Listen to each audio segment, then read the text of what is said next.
جی وعلیکم السلام ورحمۃ اللہ وبرکاتہ۔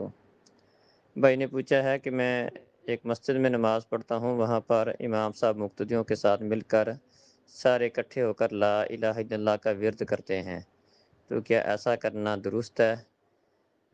بھائی، شریعت اسلامیہ میں عبادت کا کوئی سا بھی کام اس وقت درست ہوتا ہے جب اس کی دلیل نبی مکرم صلی اللہ علیہ وسلم سے، قرآن سے یا حدیث سے موجود ہو، کیونکہ پیارے نبی صلی اللہ علیہ وسلم نے فرمایا، صحیح بخاری کے اندر حدیث ہے، من عمل عملا لیس علیہ امرنا فہو رد۔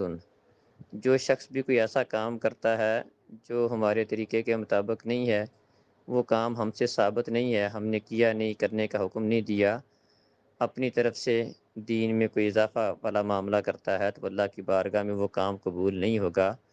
وہ ایک نیا کام ہے، اور نیا کام بدعت ہوتا ہے۔ تو چونکہ یہ طریقہ نبی مکرم صلی اللہ علیہ وسلم سے قطعاً ثابت نہیں ہے کہ فرض نماز پڑھنے کے بعد آپ سب مقتدیوں کے ساتھ مل کر، صحابہ کے ساتھ مل کر اس طرح کا ورد کرتے ہوں، لا الہ الا اللہ کا ورد اونچی آواز سے کرتے ہوں، یہ قطعاً یہ طریقہ ثابت نہیں ہے۔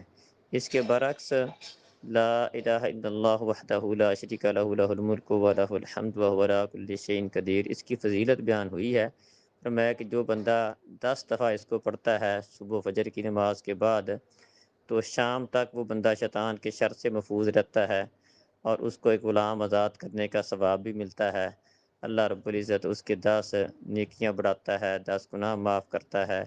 تو یہ ثواب اس کا قرآن حدیث کے اندر موجود ہے۔ لیکن یہ والا طریقہ اس کے لیے اختیار کرنا، جو اجتماعی طریقہ اس کے ذکر کرنے کا ہے، یہ طریقہ نبی مکرم صلی اللہ علیہ وسلم سے ثابت نہیں ہے۔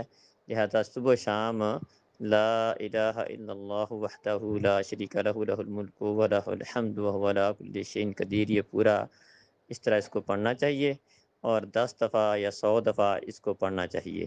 لیکن وہ اپنا ہے، انفرادی طور پر ہے، آہستہ آواز کے ساتھ اپنے منہ میں اس کو پڑھے گا۔ اس طرح اکٹھے ہو کر سب کا ایک ہی زبان کے ساتھ اس کو پڑھنا، اونچی آواز سے پڑھنا، یہ اجتماعی ذکر، یہ حدیث سے بالکل ثابت نہیں ہے۔